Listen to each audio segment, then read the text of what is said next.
কথা আমি বলছি, আমি দেখো মাদ্রাসা শিক্ষা ব্যবস্থার সম্বন্ধে আমার খুব বেশি আস্থা নেই, পরিষ্কার বলছি, এটা আমার বলতে কোনো অসুবিধা নেই।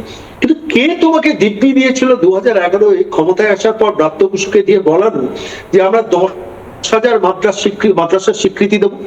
অর্থাৎ মুসলিম পপুলেশনকে আলাদা করে মুসলিম ভোট ব্যাংক ভেবে আমি 10,000 মাদ্রাসার গল্পটা মুসলিম জনমনে প্রতিষ্ঠিত করে দিলাম।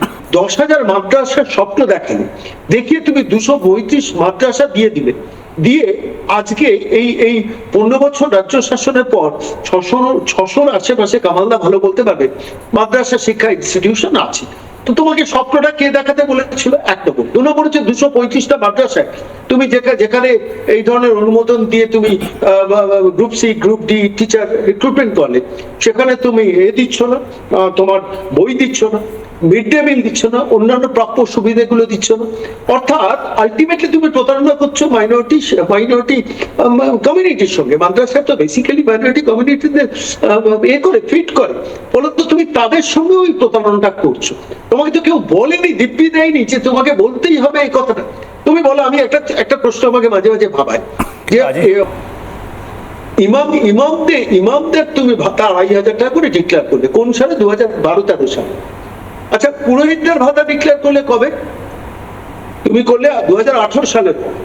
অর্থাৎ ইমামদের 2,500 পরবর্তীকালে মামলা মোকদ্দমা হয়ে ওটা ওয়াকফ এর মধ্যে চলে গেল, কিন্তু প্রশ্নটা হচ্ছে যে তুমি 2,500 ইমামদের দিলে, তুমি পুরোহিতদের দিলে 1,000 টাকা। রিকগনাইজ পুরোহিত সংস্থাগুলোর পুরোহিত আছে এই পশ্চিমবঙ্গে 8.5 লক্ষ।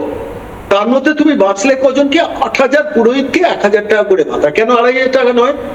এখন স্বাভাবিকভাবে দুটো কমিউনিটির মধ্যে বিভেদ তৈরি করার এই প্রচেষ্টাটা আমি বলছি মমতা বন্দ্যোপাধ্যায় করেছে, এ তো অস্বীকার করে লাভ নেই। দুধেল গাই শব্দবন্ধটা পার্টিকুলার কমিউনিটি সম্বন্ধে কে বলেছেন? এ রাজ্যের মুখ্যমন্ত্রী বলেছেন। কোনো দরকার ছিল আজকে একটা কমিউনিটিকে দুধেল গাই বলে দাগিয়ে দেওয়ার? তুমি মাইনরিটিকে ভোটার হিসেবে চিহ্নিত করে রাখবে কেন? মাইনরিটিরা নাগরিক হন, অসুবিধাটা কোথায়? বাংলার মাটিতে এই বিচারিতাটা হয়েছে কিসের ভিত্তিতে জানতো? তথাকথিত ধর্ম নিরপেক্ষতার আচ্ছাদনের আড়ালে পরিষ্কার ভাবে সেকুলারিজমকে মিস ইউটিলাইজ করা হয়েছে।